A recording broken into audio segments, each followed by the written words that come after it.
Ok, vamos lá. Graça e paz.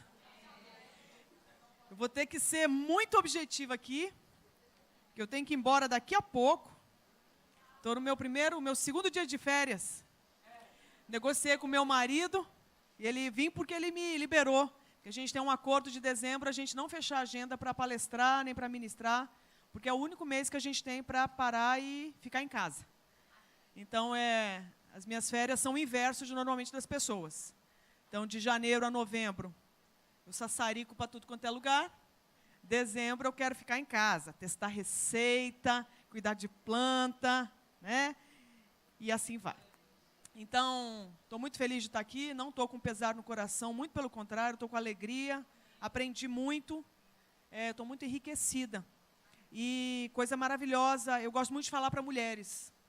E eu entendo a força que o universo feminino representa, não só na economia, não só no campo dos negócios, da política, mas eu entendo o papel da mulher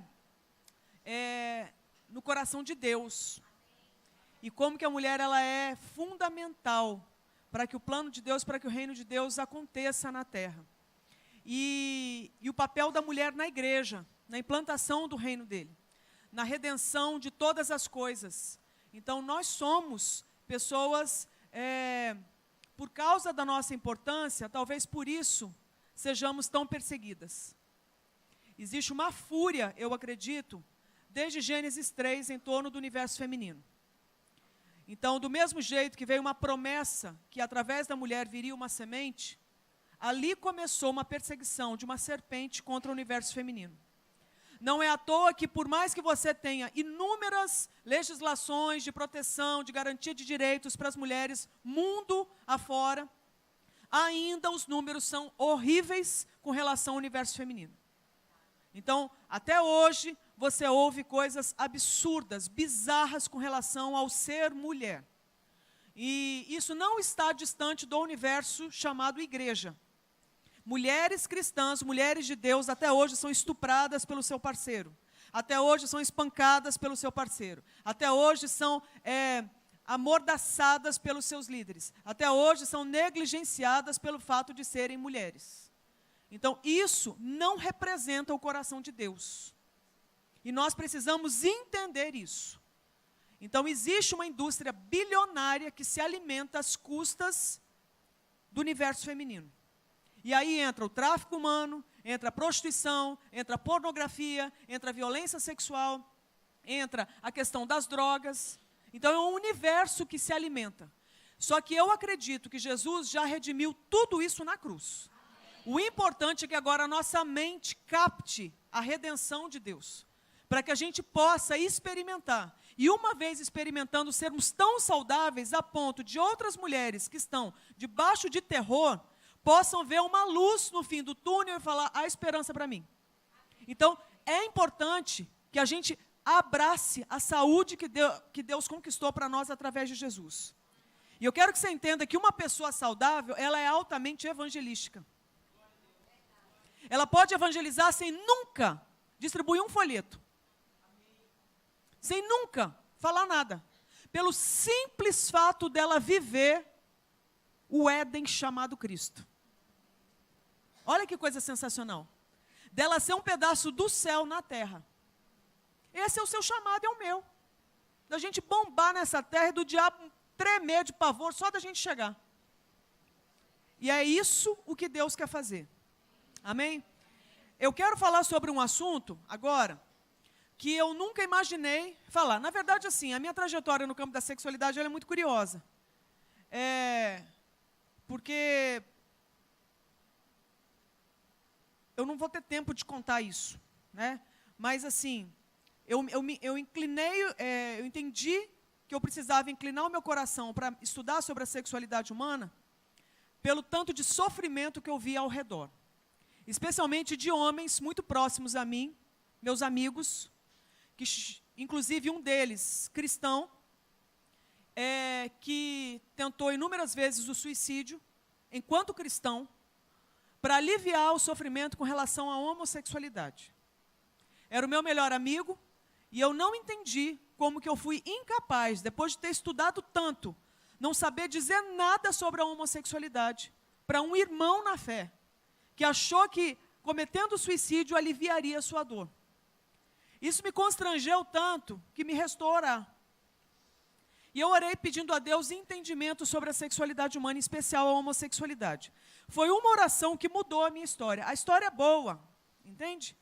Mas eu não vou ter tempo de contar para vocês. Mas, resumindo a história, acabei me envolvendo com uma agência de missões pioneira aqui no Brasil, chamada Avalanche, que é onde eu trabalho até hoje. E desde 2004 a gente tem procurado entender essas demandas que fazem com que pessoas não acessem o Evangelho de Jesus, quais as causas e como que a gente pode levar o Evangelho de Jesus de uma forma que elas compreendam. Uma das demandas é o campo da sexualidade. E dentro da sexualidade, a homossexualidade. Só que assim, depois que eu mergulhei no universo gay, que eu vou descobrir que ele não é o único desafio que a gente tem no campo da sexualidade. Para começar, a maior parte da humanidade não tem inclinação homoafetiva. Tem uma inclinação heterossexual, como a gente diz. Né? Então, você vai falar assim, então é uma minoria, realmente é uma minoria. Você vê milhões indo para uma parada de orgulho gay, mas é a minoria da população mundial e também a minoria da população de igreja. A menor parte das pessoas tem inclinação para a homossexualidade. A maior parte tem uma inclinação para a heterossexualidade. E nem por isso vivem bem. Aí eu comecei a ver ter um acesso a um cenário que eu não imaginava. Porque muita gente, eu vou falar de igreja agora, muita gente dentro de igreja, apesar de ser heterossexual, também sofre horrores no campo da sexualidade. De forma, assim, assombrosa. Vou dar um exemplo. O número de pessoas viciadas em sexo, homens e mulheres, no universo de igreja é enorme, independente de idade. Eu já vi criança de 10 anos, viciada em masturbação e pornografia, a ponto de querer fugir de casa, de tanta vergonha que sente. Como eu já vi senhora, terceira idade, também viciada em sexo, a ponto de nunca ter conseguido construir relacionamento afetivo nenhum, pelo tanto de comprometimento no campo da imoralidade sexual. Então eu quero que você veja que isso não é privilégio de homens. Ainda mais com a conquista, a revolução sexual, né? O avanço, as conquistas inclusive do feminismo. Muitas inclusive foram alinhadas até à Bíblia. Compreende o que eu quero dizer? Não estou fazendo apologia ao feminismo, não é isso. O que eu estou querendo dizer é que muitas conquistas foram benéficas para o universo feminino. O fato de eu hoje ter um microfone aqui, o fato de ter uma mulher à frente de um ministério junto com o seu marido, o fato de você poder votar, o fato de você poder trabalhar e ter o seu recurso financeiro, o fato de você hoje ter uma certa representatividade no governo, né? Abafa, né? Enfim, né? Em tese, né? Teoricamente, o fato de ter uma Lei Maria da Penha, de delegacia de proteção à mulher, isso de ter um Outubro Rosa, são conquistas, e foram conquistadas a sangue. Entende? Muita mulher já morreu para que a gente chegasse onde a gente chegou. Agora, tudo que foi fruto dessas revoluções foram conquistas também positivas? Não. Também teve muito retrocesso e tem havido muito radicalismo hoje, a ponto da gente não saber mais se situar. Não vou ter tempo para esmiuçar isso, mas o que eu quero dizer, a gente avançou muito, mas ainda existem algumas coisas que fazem a gente emperrar. Então eu estava dizendo que o maior desafio da igreja não é a homossexualidade, é a sexualidade no geral. Isso contempla tanto pessoas com orientação homossexual, como heterossexual, como bissexual, assim como questões que não dizem respeito ao campo erótico. Porque a sexualidade não é só erotismo, não é só o que você faz ou deixa de fazer na cama. Existem pessoas, por exemplo, que são viciadas em sexo e nunca tocaram em nenhum outro ser humano, que nunca foram para a cama com ninguém. Como é que pode? Não tenho tempo para falar sobre isso, mas eu quero dizer que é um universo amplo. No curso, isso. E aí, veja bem, quando a gente fala de sexualidade, a gente está falando do quê? É importante que você entenda isso, da expressão da nossa afetividade e sensibilidade. Uma das formas de você expressar o que você sente e pensa é eroticamente. certo? Mas essa é uma expressão sexual? É, mas existem outras. O fato de você, por exemplo, ser presenteada durante um sorteio, eu te pergunto, precisava ter isso no evento? Por que tem? Porque é um mimo. Precisava ter um coffee break top? Não. Por que tem? Porque é um mimo. Por que tem frufruzinho? Por que tem luzinha? Porque a gente gosta, faz bem pra gente, enche a gente de dopamina, acende a luz, olha que luxo. Hã? Você está entendendo? Por que se dá o trabalho de levantar e acender? Porque ilumina tudo, a gente fica melhor. São mimos. Esses mimos enchem a gente, acho que aumenta a nossa dopamina, não? E dá uma sensação de prazer e alegria e tal. Faz bem para a gente. Sabe o que é isso? Sexualidade. É a expressão do que a gente sente e pensa a respeito do outro. Uma das formas de expressar é eroticamente, mas nem todas são assim. E nós vamos falar sobre uma expressão de afeto hoje aqui. Se não houver uma modulação, se não houver um equilíbrio, nós vamos fazer besteira. Você e eu falo sobre o assunto e eu não estou livre disso. Por isso que a gente precisa ouvir, para a gente saber o nome do inimigo. Para a gente saber contra o que a gente luta. Para embasar o que eu quero dizer, eu quero que você abra a sua Bíblia em Eclesiastes 3. Se você puder projetar ali para mim, que eu tenho aqui o texto. Eclesiastes 3, de 1 a 8, fala o seguinte: para tudo há uma ocasião certa, há um tempo certo para cada propósito debaixo do céu. Tempo de nascer e tempo de morrer. Tempo de plantar e tempo de arrancar o que se plantou. Tempo de matar e tempo de curar. Tempo de derrubar e tempo de construir. Tempo de chorar e tempo de rir. Tempo de prantear e tempo de dançar. Tempo de espalhar pedras e tempo de ajuntá-las. Tempo de abraçar e tempo de se conter. Tempo de procurar e tempo de desistir. Tempo de guardar e tempo de jogar fora. Tempo de rasgar e tempo de costurar. Tempo de calar e tempo de falar. Tempo de amar e tempo de odiar. Tempo de lutar e tempo de viver em paz. Segundo as Escrituras, há um princípio de sabedoria.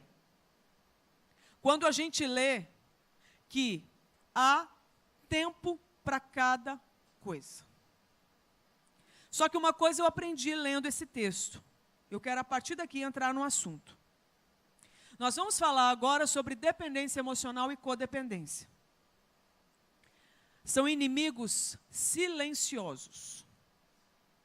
São inimigos que muitas vezes você chama de amigos, que você chama de bênção, talvez até de chamado ou ministério, talvez de dom, talvez de vocação, talvez de resposta de oração.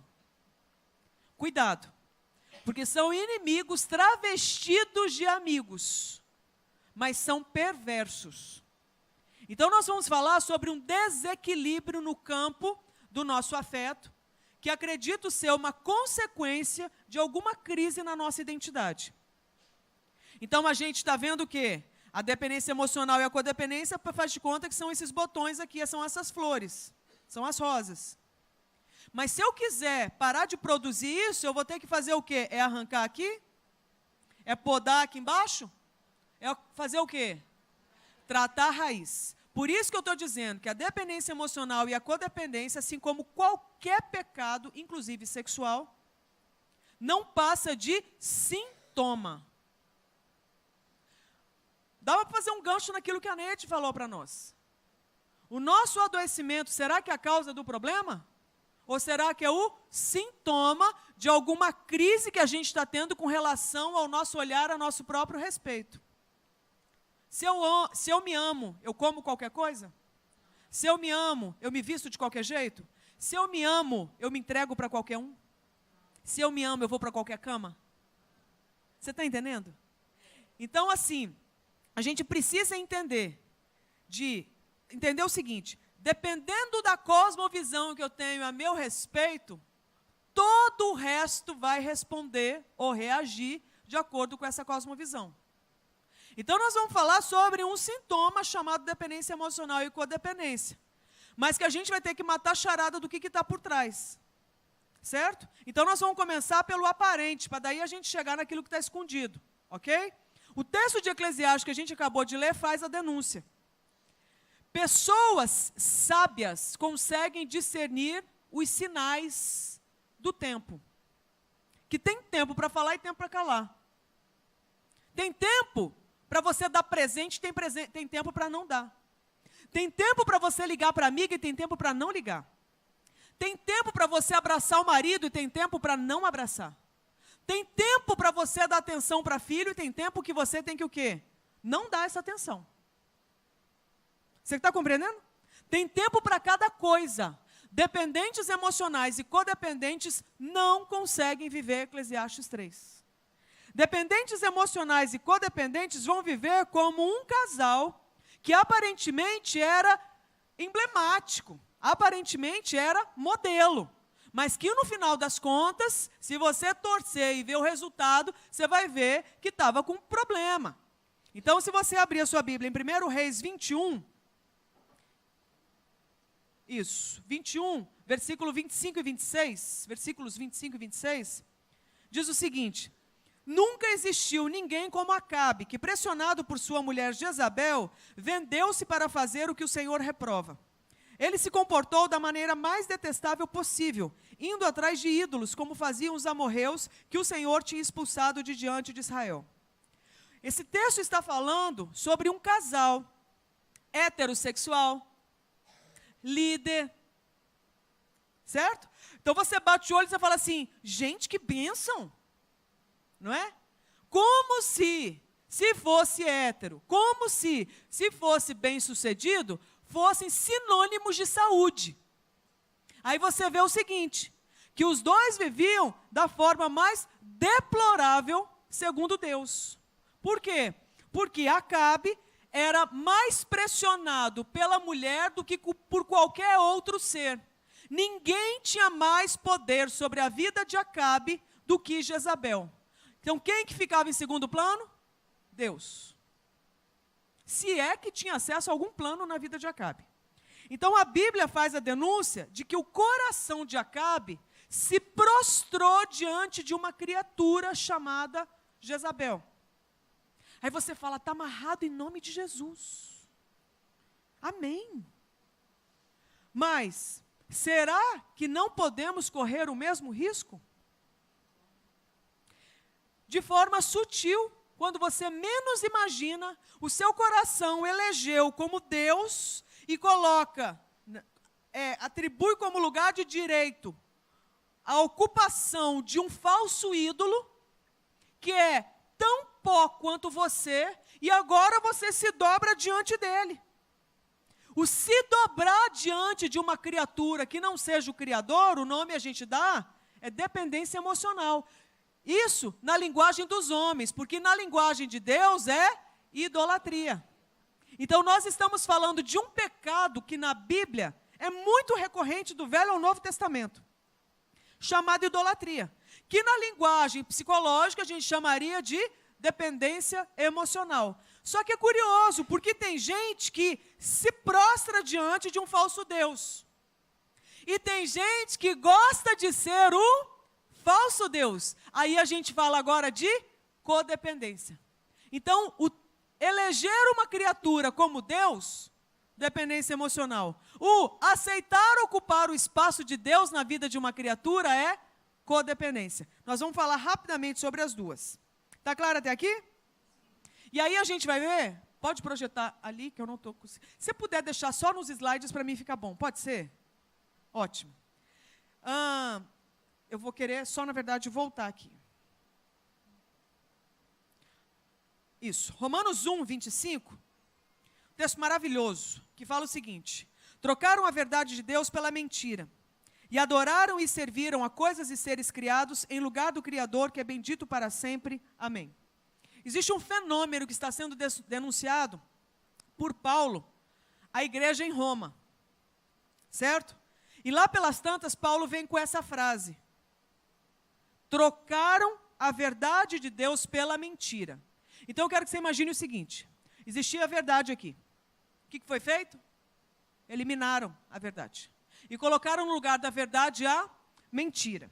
E serviram a coisas e seres criados. Do que nós estamos falando? De um serviço, de uma reverência, de um culto, de uma adoração que se presta agora a criaturas, em lugar do Criador.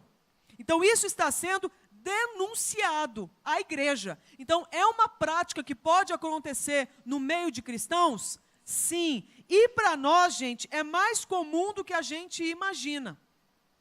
Aí, por exemplo, você vai ver, em Mateus 6,24, falando que ninguém pode servir a dois senhores. Pois odiará um e amará o outro, ou se dedicará a um e desprezará o outro. Vocês não podem servir a Deus e ao dinheiro. Esse texto fala de mamon, esse texto fala do amor às riquezas. Mas o que eu quero extrair aqui é exatamente uma descrição que existe sobre um princípio de que não tem como você ter dois deuses. Um vai ficar de fora. Então, nós estamos aqui pontuando o seguinte. Então, eu posso ter experimentado uma conversão. Então, meu espírito se abriu para o Espírito Santo. Lembra a ilustração de ontem? Se abre, é um milagre, o Espírito Santo vem e habita em nós. Amém. Mas existe uma alma, existe um corpo que tem uma história, uma memória de funcionamento, que precisa agora de redenção, de reconciliação à cruz. Aquilo que Jesus conquistou.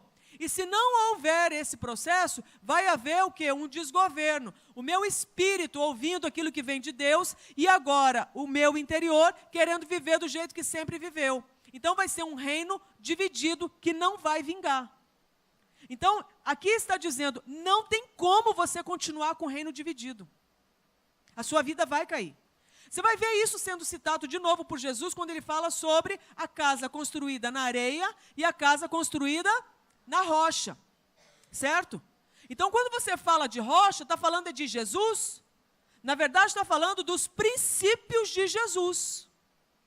Tudo aquilo que Jesus disse, então a rocha, na verdade, mais do que o próprio Jesus, é a obediência a Jesus. Então, quando a gente fala de dependência emocional e de codependência, nós estamos falando de um estilo de vida em que eu uso para me relacionar com outras pessoas, que é construído em cima de quê? Desobediência. O que você pode imaginar, então, que vai acontecer de consequência? A casa vai cair, né? Tem uma música, que não é uma música escrita por cristãos, que muita gente aqui conhece. Fez muito sucesso, porque realmente ela é muito bonita. Mas eu quero te convidar a ler a letra dessa música. E entender um pouco o que está querendo dizer. Adriana Calcanhoto, alguém lembra? Orar por ela, né?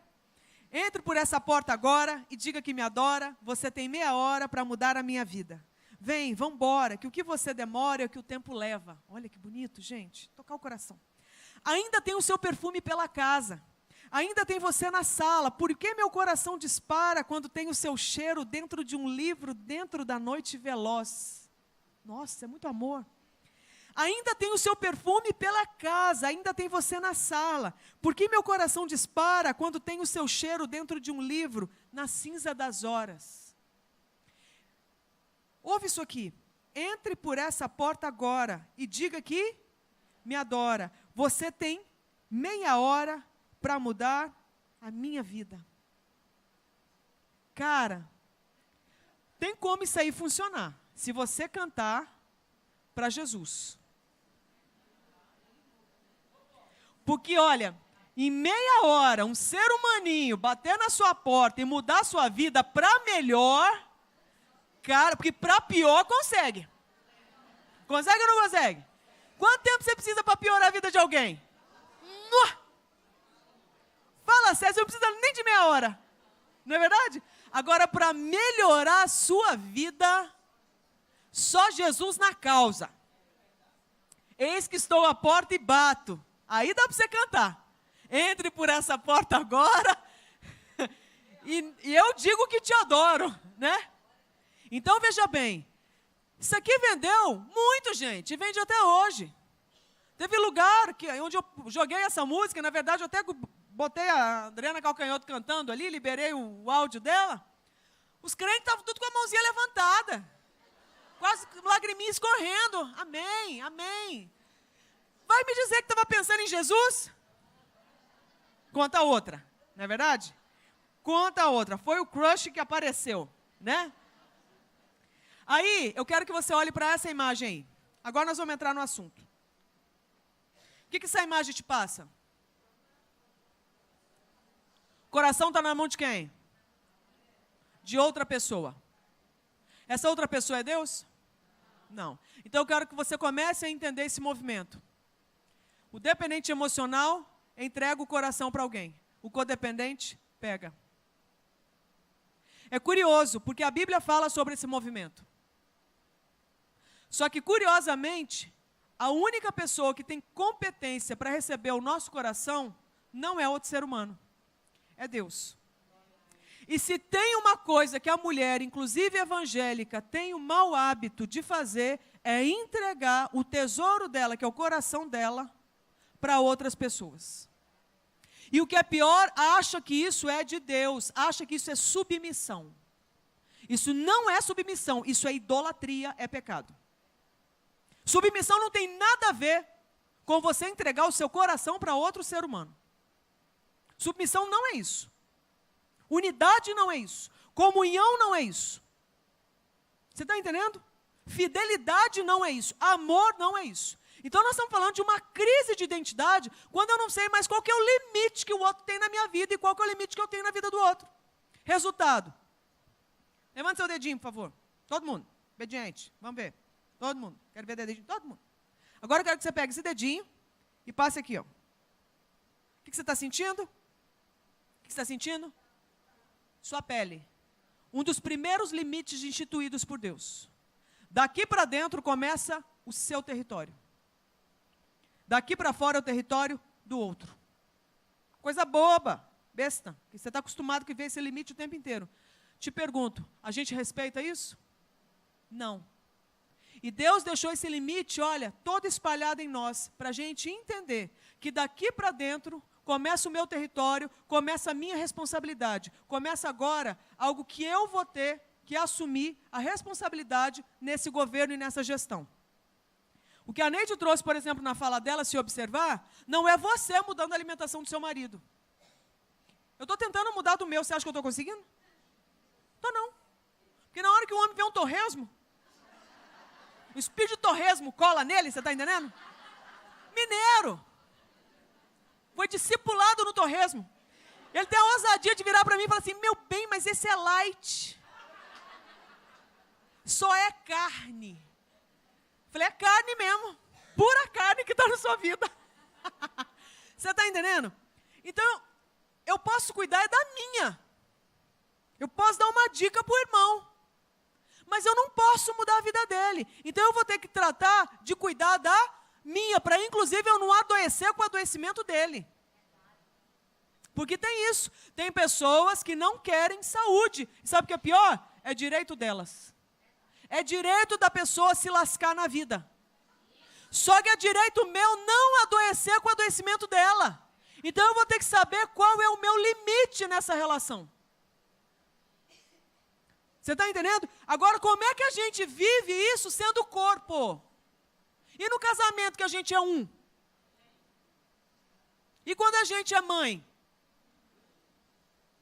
E quando a gente é liderada? E quando a gente é líder? Você está compreendendo? Então nós vamos ter que entender o limite, para a gente não adoecer e a gente não adoecer os outros também. Porque o nosso compromisso é com a vida. Aí, eu criei o quê? Um mecanismozinho super simples, para a gente entender a dependência emocional e a codependência. Poxa vida, não trouxe nenhuma garrafinha. Ninguém tem uma garrafa para me emprestar, não? Garrafinha? Garrafinha. Essa é de Deus. Quando você imaginou, hein, que sua garrafinha fosse ser usada por Deus? Tá vendo? Nunca despreze os pequenos começos. Sempre que eu vinha pregar em algum lugar, me davam uma garrafa de água mineral, né, um copinho e tal. Até que um dia, me veio um insight assim, eu falei assim, eu vou usar exatamente isso para ilustrar. Então, você não vai achar isso aí no grego nem no hebraico, tá? Tampós, garrafós, você não vai achar nada disso, ok? É uma ilustração que eu uso porque sempre é uma coisa comum. E aí eu inventei 2 nomenclaturas para tentar explicar. Porque falar de dependência emocional é falar de um assunto subjetivo. E nem todo mundo capta a ideia, porque às vezes fica meio, viajante assim. Então, para ficar mais concreto, eu trouxe uma questão um pouquinho mais, talvez até lúdica, que daí fica mais fácil da gente entrar na viagem. Então, vamos falar agora sobre 2 tipos de pessoas para a gente entender a dinâmica da dependência emocional e da codependência. Primeira pessoa que nós vamos falar é a pessoa tampa. Já ouviu falar sobre ela? Não, claro que não, eu inventei.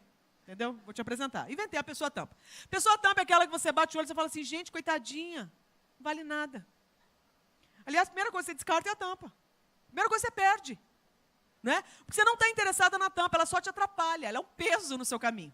Você tem que o quê? Eliminá-la para você chegar onde você quer. Então, existem pessoas que funcionam como se fosse uma tampinha de Jesus. Como é que funciona? Você começa a acreditar, a sua cosmovisão agora a seu respeito é a seguinte: a lente que você usa para você se interpretar é a seguinte: eu olho para mim e eu vejo uma pessoa fraca. Eu olho para mim e eu vejo uma pessoa carente. Eu olho para mim e eu vejo uma pessoa estritamente em falta, que nunca vai conseguir vencer, porque eu já tive muito problema, você que não conhece a minha história.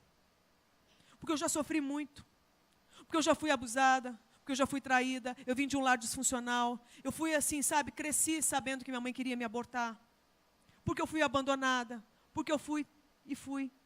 Então eu tenho uma lista de explicação que possa agora trazer a facilidade, a conveniência de me rotular agora como uma pessoa fraca. Então existem pessoas que acreditam que elas não passam de pessoas fracas e elas começam a nutrir um sonho de um dia encontrarem uma pessoa garrafa. E a pessoa garrafa é exatamente, pelo menos aparentemente, o oposto. Grave isso, hein?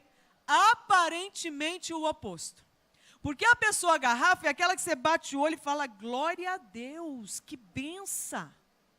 Feliz quem estiver perto de uma garrafa, porque jamais terá sede. Então é a pessoa que você bate o olho e fala, que sucesso. Gente, eu tenho que andar com ela. Gente, eu tenho que ser uma com ela. Gente, ela tem que ser minha amiga, ela tem que ser minha pastora, ela tem que ser minha conselheira, ela tem que ser minha nutricionista. Gente, ela tem que ser meu marido.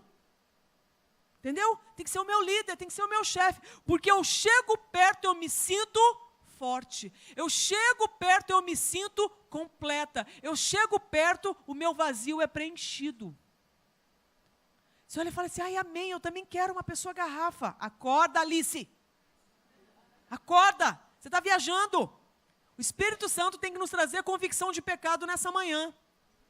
Que nós não fomos chamados nem para ser tampa, nem para ser garrafa de seu ninguém. A gente foi chamada para ser filha. E filha amada de Deus. Aí você vai ver, mas André, não é uma bênção você ser alguém que sacia as necessidades de outro? Não é isso que o Evangelho fala? Não é isso que o cristianismo fala? Fala isso, mas também fala que vai ter hora que você também vai precisar de ajuda. Eclesiastes também fala, que está na mesma Bíblia, também fala que você precisa o quê? Respeitar o tempo, que tem hora que você vai estar rindo, sendo uma garrafa na vida de alguém.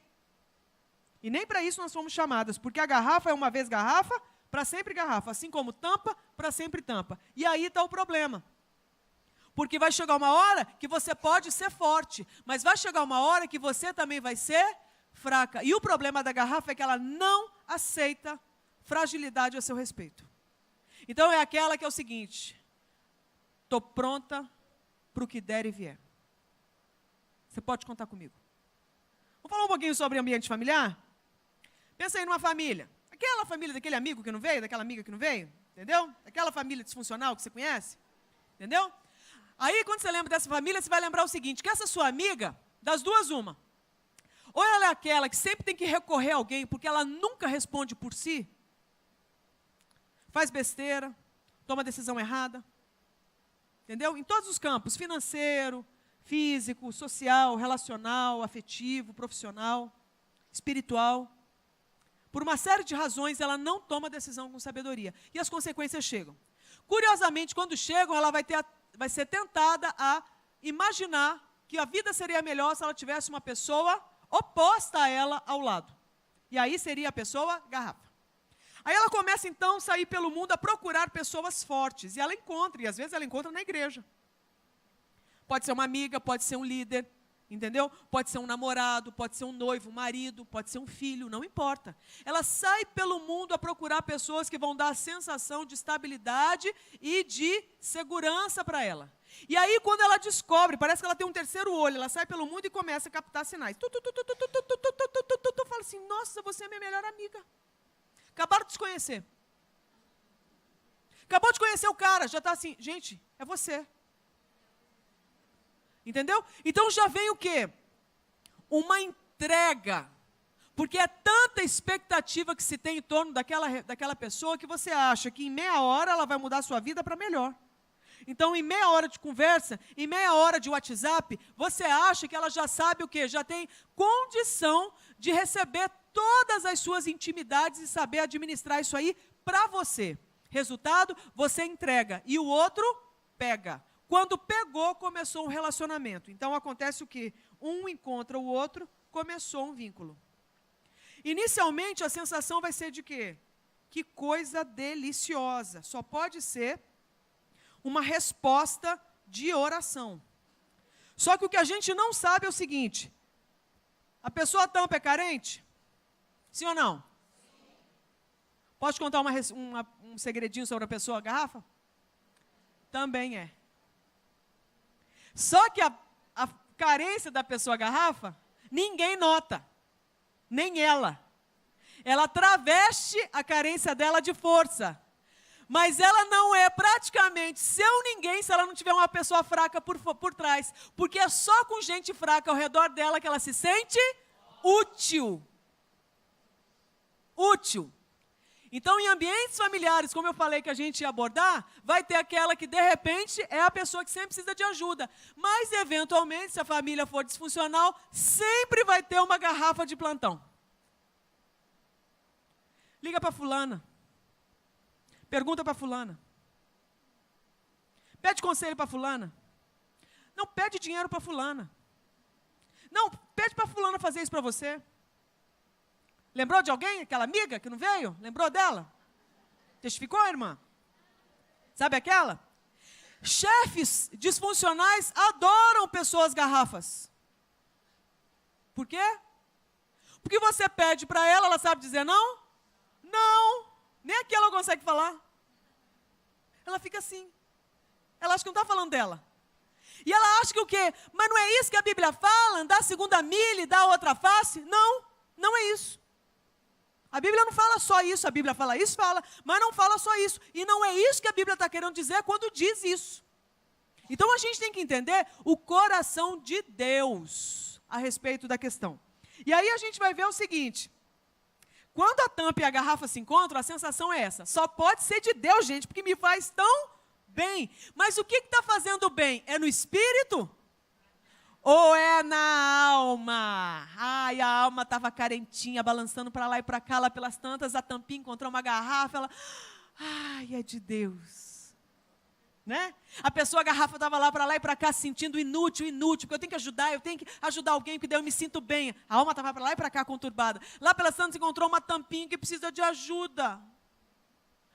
A garrafa se sente tão bem e fala, só pode ser de Deus. Falas comuns no relacionamento. Conta comigo, eu te ajudo. Amém, irmã. Amém. Sabe o que é curioso? O dia que a dependência emocional começa, ninguém precisa mais orar. Olha o mistério. Ninguém precisa mais orar, não. Ninguém precisa mais depender de Deus. Ninguém passa mais por luta. Ninguém precisa esperar por aquilo que pode ser resposta de Deus. Você sabe por quê? Não é curioso? Porque Deus foi deixado de lado. E agora entra um outro Deus governando a nossa vida. E esse Deus é extremamente interessante, porque esse Deus que a gente elegeu, a gente descobre que a gente controla ele. A gente descobre o ponto fraco dele, o ponto forte. A gente descobre como que a gente toca nas fragilidades dele. E, aliás, é interessante porque é um Deus que você vê, que você toca, muito mais fácil do que esse Deus da Bíblia que é invisível. E que é resolvido. E que é saudável. Não é verdade? Não é melhor você arrumar um que é disfuncional, que você manipula, do que um outro que é saudável e que não tem crise de identidade? Então é tentador a gente eleger falsos deuses. Porque no final das contas, quem é que acaba mandando? É a gente. Olha só, sabe do que nós estamos falando, né? Feitiçaria. Sabe aquela feitiçaria que crente tem pavor? Que a gente fala, está amarrado em nome de Jesus? Dependência emocional e codependência nada mais são do que expressões de feitiçaria. São mecanismos que a gente usa para a gente atingir o que a gente quer. O que eu posso usar para conseguir o que eu quero na vida do outro? Um monte de coisa. Eu posso usar a roupa, que eu sei que toca o coração do outro. Eu posso usar o charme, a jogada de cabelo, a cruzada de perna. Eu posso usar também, sabe o quê? O silêncio. O que você tem, bem? Nada. O homem adora isso. Adora. Só que não. Né? A gente pode usar ameaças. Depois você não reclama se eu voltar a deprimir, tá? Depois você não reclama se eu pensar em suicídio de novo. Depois você não reclama se depois minha pressão subir. Depois você não reclama se eu voltar a beber. Olha! Então, na verdade, eu estou te ameaçando porque você tentou colocar um limite em mim, eu não gostei, agora o que eu faço? Eu ameaço para eu tocar o seu coração e você fazer aquilo que eu quero. Isso é feitiçaria. Uma abominação para o Senhor, segundo as Escrituras. E essa prática, ela é mais comum do que a gente imagina. Sabia que você encontra essa prática, inclusive, na natureza? Um dia eu estava passando no Cerrado brasileiro e na Amazônia.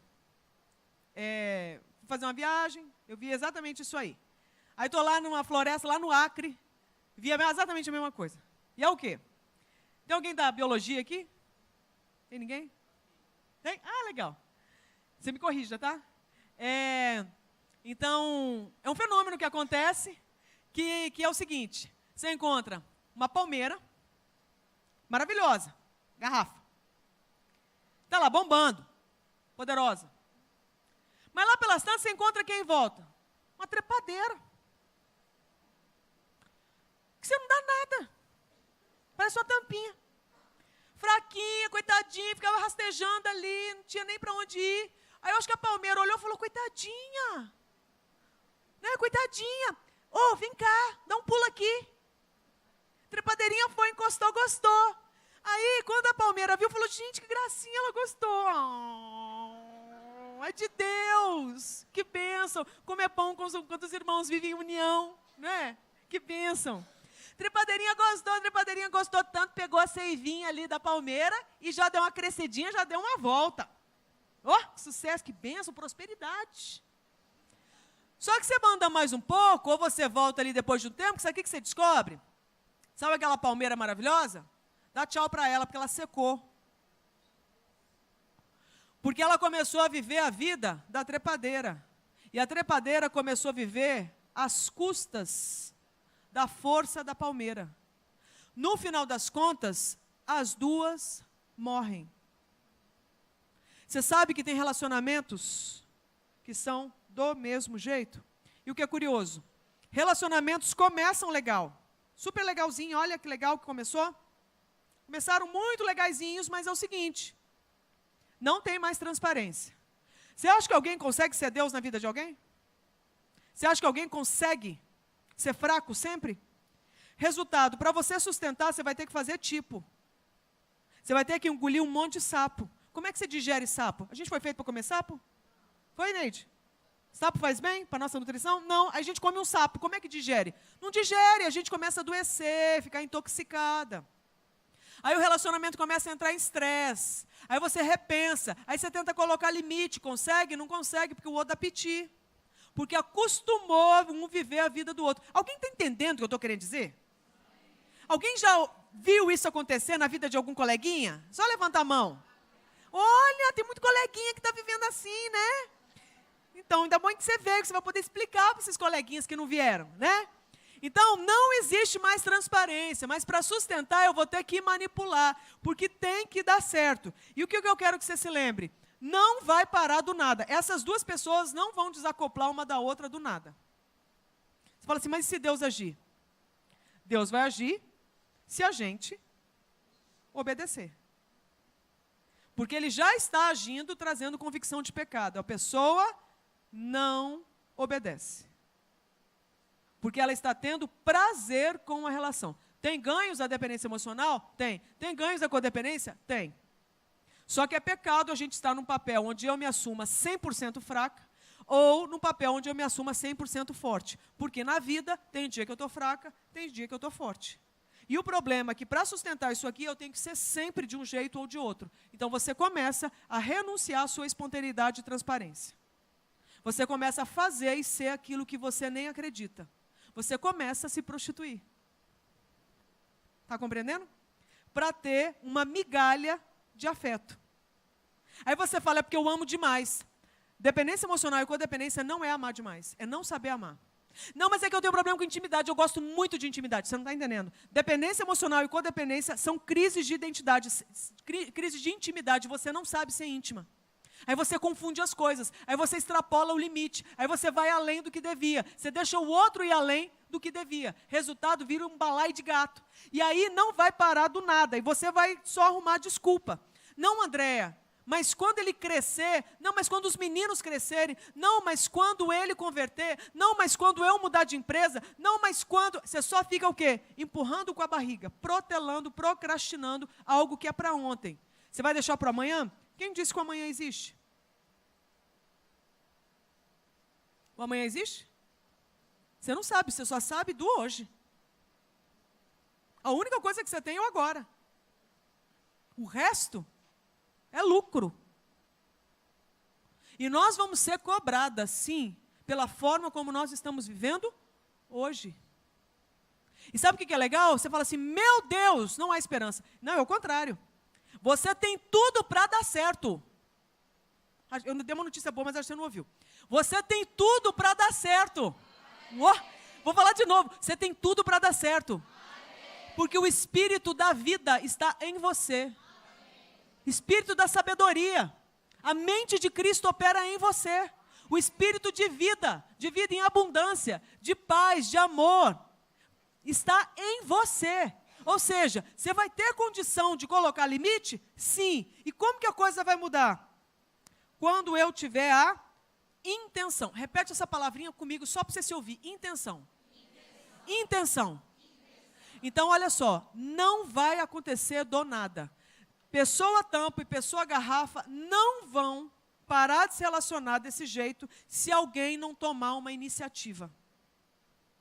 Eu quero que você entenda, eu vou esperar de Deus. Não, Deus já tomou o dia que mandou Jesus naquela cruz e ressuscitou Jesus. Ele já tomou. Ou seja, você já tem poder para conseguir. André, eu não tenho fé. Não tem problema, confessa que não tem fé e Deus promete que vai te dar. Nós não temos desculpa, gente, a gente pode dar certo. Desculpa se você estava super apegada com o seu ciclo de autossabotagem, que você é um zero à esquerda, que você não vai dar certo, que você é uma vítima do sistema, que você é fraca, que você não tem crise de paternidade, blá, blá, blá, blá, blá, blá.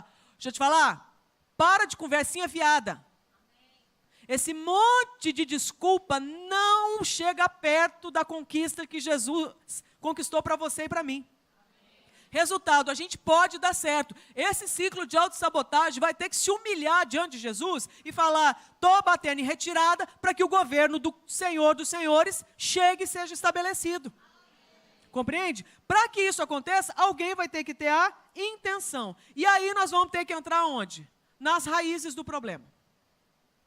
E entrar nas raízes do problema é sair do aparente. Não, o problema não é a amiguinha, o problema não é o filho, o problema não é o líder, o problema não é o chefe, o problema não é o marido. O problema é o quê? Por que que eu deixei essa pessoa ocupar esse espaço?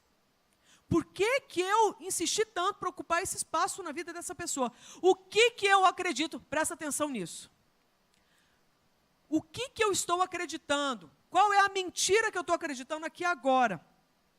Que faz com que eu creia que algo me falta. a ponto de eu precisar disso em alguém. Por que eu acredito que eu preciso ser útil na vida de alguém, senão eu não tenho valor? Por que eu acredito que preciso ter alguém forte? Porque senão eu não sou ninguém. Então, desde quando eu comecei a acreditar nessa mentira? Essa mentira vai ter que ser abandonada no meu estatuto de fé.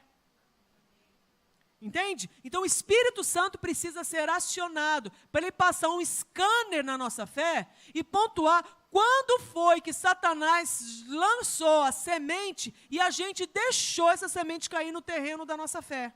E o que é pior, a desgraçada cresceu, estabeleceu suas raízes e deu seus frutos. Então, toda dependência emocional e codependência tem um começo. Então, se você quiser ser dependente de alguém, seja de Deus.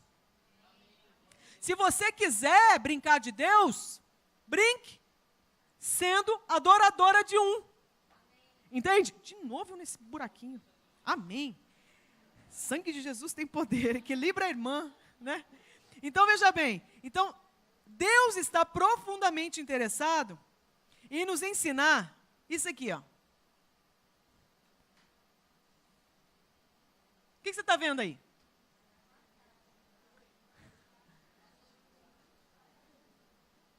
Doeu? Aprenda uma coisa sobre limite. Dói. Colocar limite nessa relação aqui vai doer. Mãe e filho, vai doer. Marido e mulher, vai doer. Amigas, vai doer. Líder e liderado, vai doer. Colocar limite numa relação que já está adoecida, vai doer. Agora fala assim, faz parte. Faz parte. Se doer não é pecado, é saúde chegando. Uma coisa eu aprendi quando eu comecei a cuidar da minha saúde. Tem que piorar para melhorar. Para melhorar vai ter que dar uma piorada antes. Entende? Ah, mas vou deprimir. Não tem nada melhor que uma depressãozinha nessa hora. Tem nada melhor.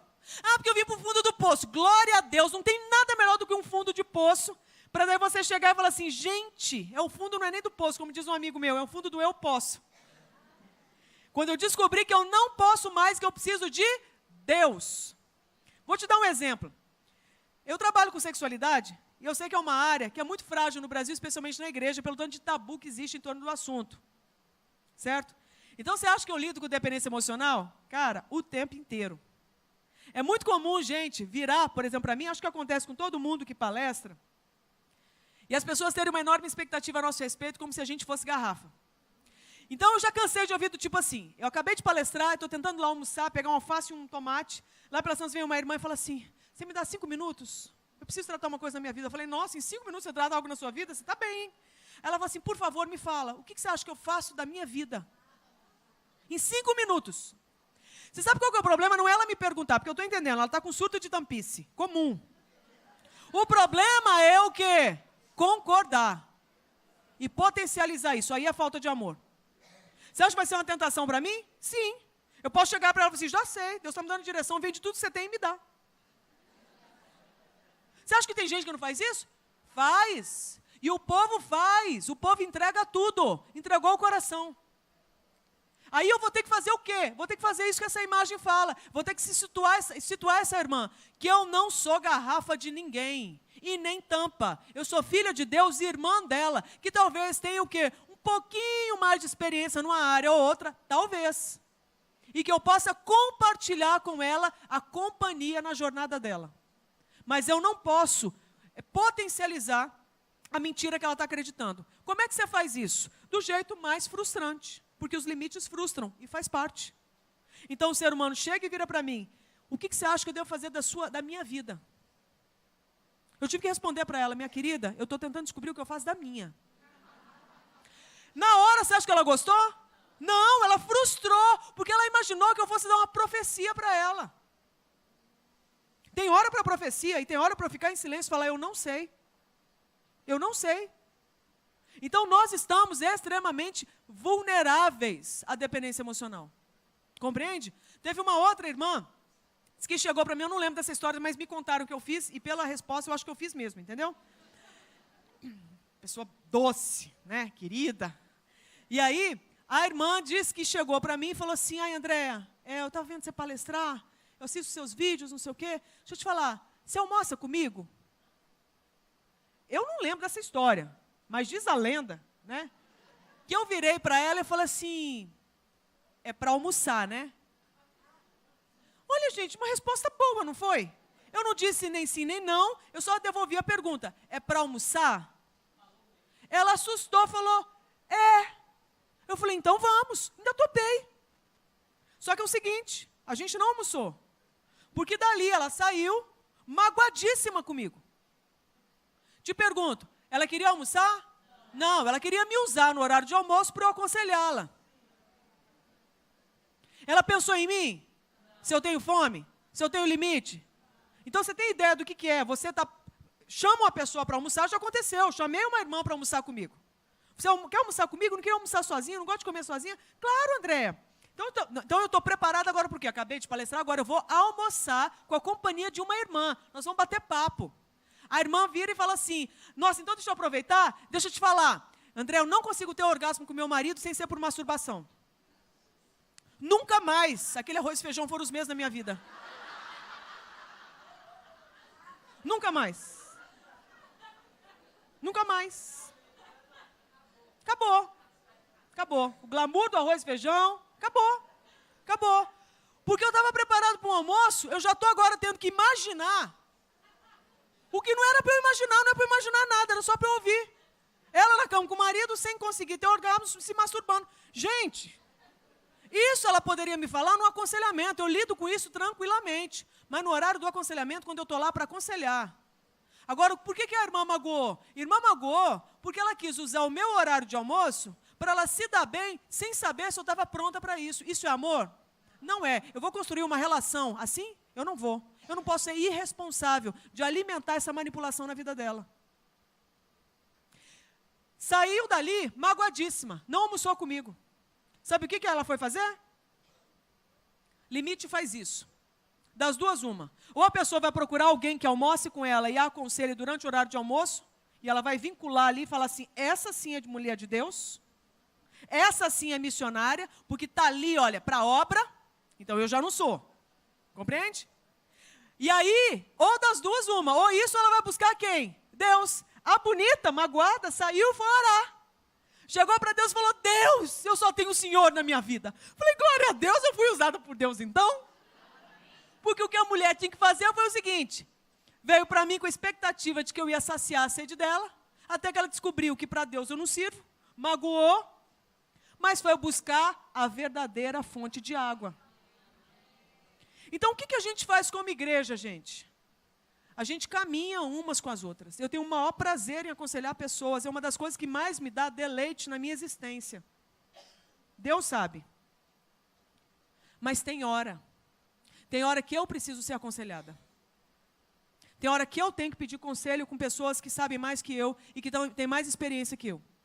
E nós temos que entender o nosso lugar. Os limites frustram. Mas os limites também nos preservam. E eu quero aqui que a gente termine pedindo a Deus sabedoria para a gente discernir o tempo. Compreende? Eu quero te convidar a fazer uma oração agora. Que se for de confissão que seja, que de repente você teve a convicção hoje e falou assim, é o que eu faço, eu manipulo os outros para ter o que eu quero. Seja como codependente ou como dependente emocional. Eu tive confissão agora. Ou então você fala assim, Andréia, eu sou uma pessoa que consigo discernir isso demais na vida dos outros, eu não sei como ajudar. Então, para você se capacitar, nós precisamos de mais de pessoas maduras, de mulheres maduras, bem resolvidas nas suas emoções, que sabem quem elas são.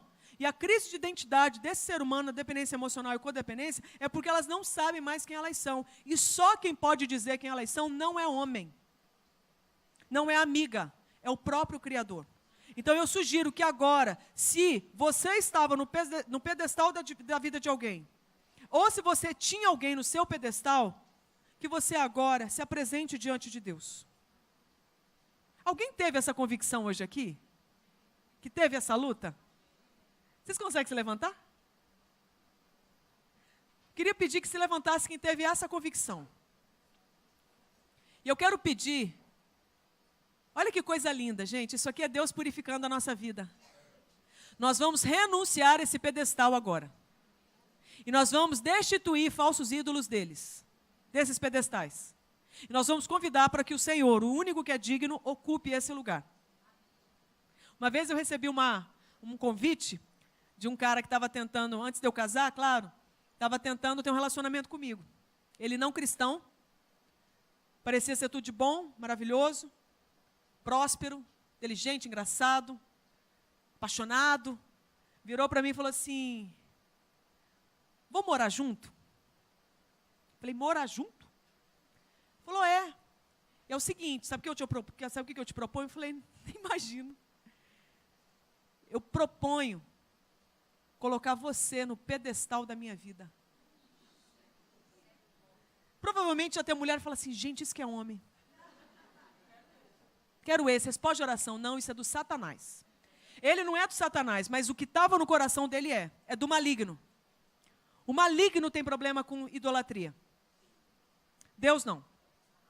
Então o que Deus propõe para nós é o seguinte: eu posso caminhar com você até a vinda de Cristo.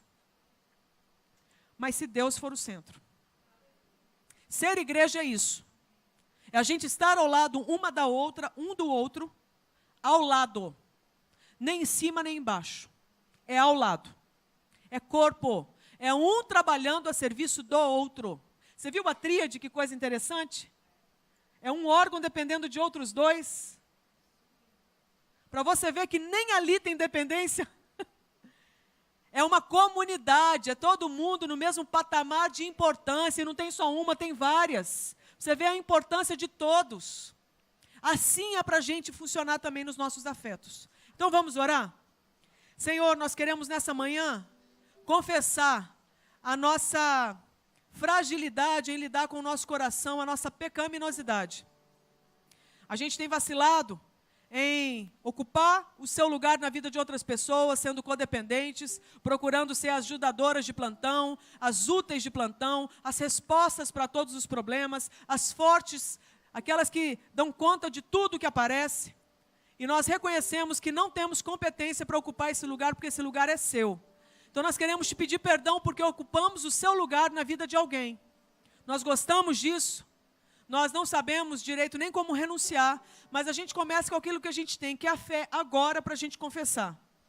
E a fé para pedir ajuda para o Senhor nos dar a graça, para a gente continuamente renunciar o pedestal na vida de alguém.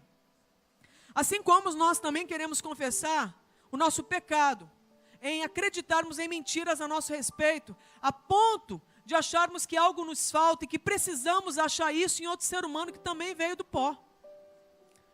Deus, a idolatria grita dentro de nós. E a gente tende a achar que aquela pessoa é Deus na nossa vida. Que sem ela não somos ninguém.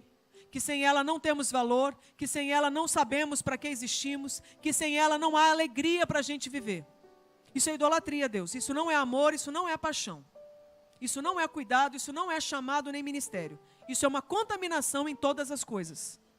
E nós queremos agora colocar o nosso coração nas tuas mãos. Queremos pedir que o Senhor lave esse coração. E se precisar, que o Senhor dê um coração novo. Porque talvez esse já esteja podre. Então, nos dê um coração novo. Um coração lavado, um coração remido. Um coração reconciliado com o Senhor. Nós vamos sofrer, Deus, com certeza com os limites que nós vamos ter que instituir a partir de agora. Mas nós entendemos que esse sofrimento vai ser para a nossa cura. Vai ser para a cura de outros.